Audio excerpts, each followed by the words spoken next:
Hello everyone. Today we will discuss transportation plants.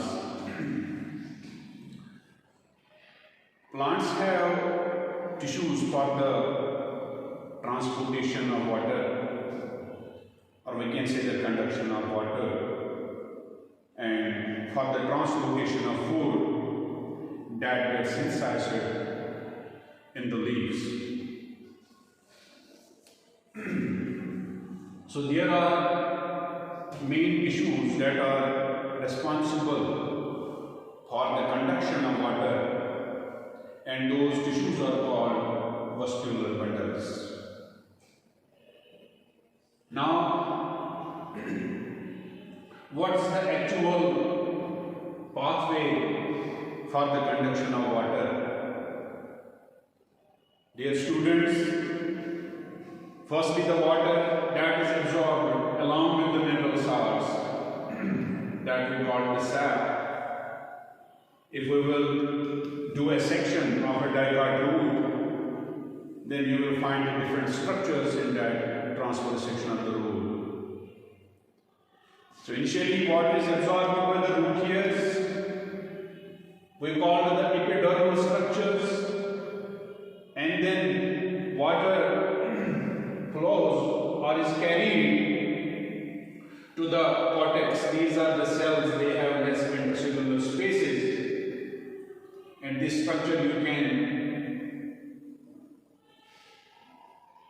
get on the microscope when you will put the section of that transverse section there of a root. Now in this part of a plant, there are few non-living part of a plant. We call them the apoplast, like the intercellular spaces, like the cell wall of pericycle. These are few non-living part of a plant, but that helps also in the conduction of water because of the transpiration pull and the cohesion tension theory. We call it the passive transport system, where less requirement of energy is required there. Now, once water is carried by the root hairs and then it reaches to the cortical cells, or we call the cortex, and then from the cortex water will flow into the one more structure that we call the endodermis. Inside the endodermis there is a one more layer that we call the pericycle. But endodermis, there are few cells that we call the Passage cell. Those Passage cells are permeable to the water, and in other words, we can say that water flows through these cells into the xylem tissue. But at the same time, there are some lignin depositions that we call the Casparian strips. Those Casparian strips, you will find them on the endodermal layer, and which are impermeable to the water, through which water cannot enter into the xylem tissue. But there are cells which I explained, that cells are called the Passage cells. Those are the structures through which water enter into the xylem tissue, and that is permeable in nature. That means water can easily flow into the xylem tissue. And we have one more living part of the plant that we call the stemplast. Like we have the living part of the plant that we call the stemplast. That is the plasma membrane, or we call the cytoplasm, through which this water directly enters, and then it reaches finally into the xylem tissue. My dear students, before I explain the role of xylem in a plant, it's mandatory to understood the concept and the various theories that were given by the different scientists. The theory that we called the cohesion and adhesion theory, it is actually the ascent of sap, the water that is absorbed by the root hairs. Whether the tree is 110 meters long or more than that, water has to reach to the each and every part of that plant cell. And in fact, in the leaves where glucose is synthesized, and water is the essential raw material or essential requirement for the process of photosynthesis. Coming back, what do you mean by this ascent of sap? Ascent of sap means upward movement of water along with the nutrients from the roots to the tip of the plant. That we call the ascent of sap. And here are many theories which explain the concept of ascent of sap. Like the first theory, we call it cohesion adhesion theory. This theory was given by Dixon and Joule around 1894, in which both the biologists they explained the cohesion tension theory or cohesion adhesion theory, that it is the mutual attraction of the water molecule.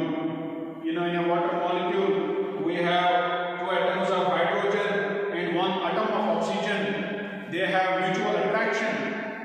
And because of this mutual attraction and the adhesion to the xylem cells, and this theory is known as cohesion and adhesion theory.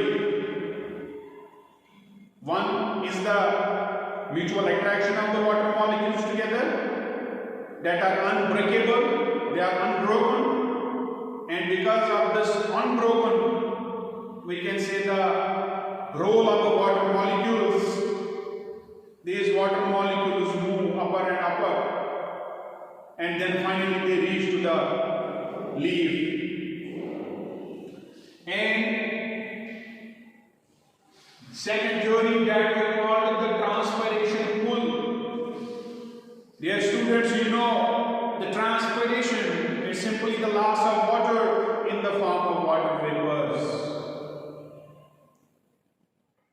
You know, stomata are abundantly found on the leaves, and through this stomata, in case of monocotyledons or monocots, they have a dumbbell shaped stomata, and in dicot plants they have the bean shaped stomata through which the gaseous exchange takes place and through which the water that gets lost from those pores into the atmosphere. 90 to 97% of water is released into the atmosphere. It's hardly 1 to 2% of water that is required for the process of photosynthesis. And about this transpiration pool, it's very huge pool. And because of this transpiration pool, water is carried to the different cells, or we can say from the roots, and then it finally reaches to the leaf, where it gets released out through the stomata. And this creates a pressure that we call suction pressure or diffusion pressure deficit in the mesophyll cell of the leaf. That becomes much more concentrated, and because of that diffusion pressure deficit that creates there in the mesophyll cells, and because of simultaneously, because of this transpiration pool, water is carried to the different parts. So before these two theories,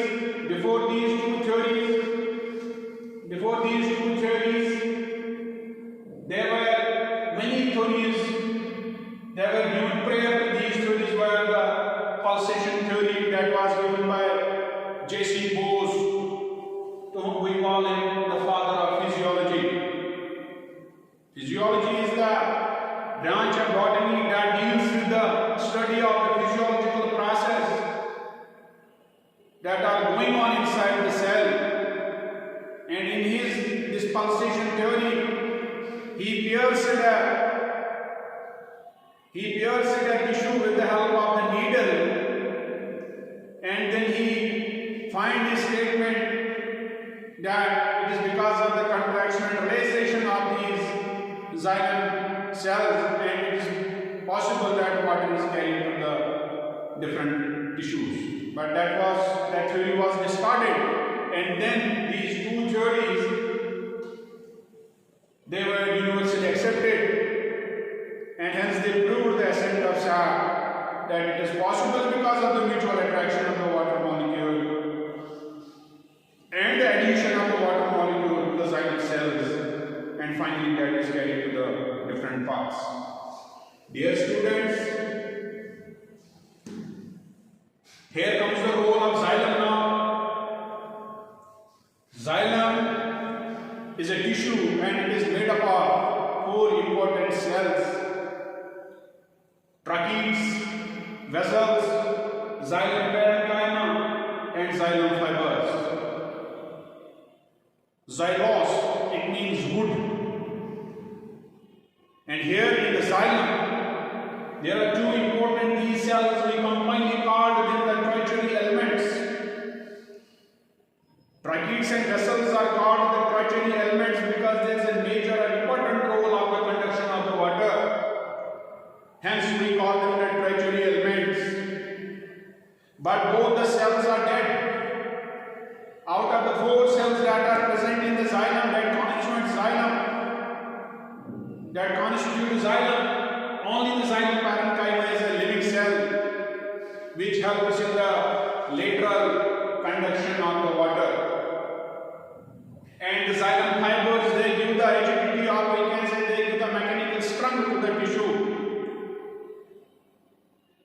In case of the angiosperms, both tracheids and vessels are present, and they have important role of the conduction of water.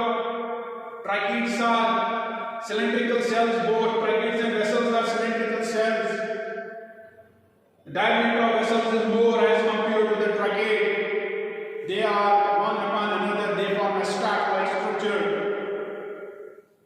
And they are perforated, they have pits. Because of these pits, water flows into these pits and then it's carried to the different tissues.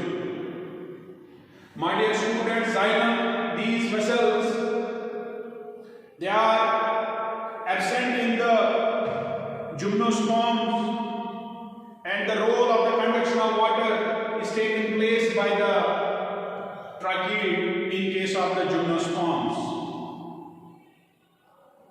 As previously I mentioned that the actual pathway for the conduction of water is that water is absorbed by the root here, then it will flow into the cortex, then into the endoderms. There are some cells we call the passage cells through which water enters into the xylem tissue, and inside the xylem tissue there are many cells which help us in the conduction of water. And finally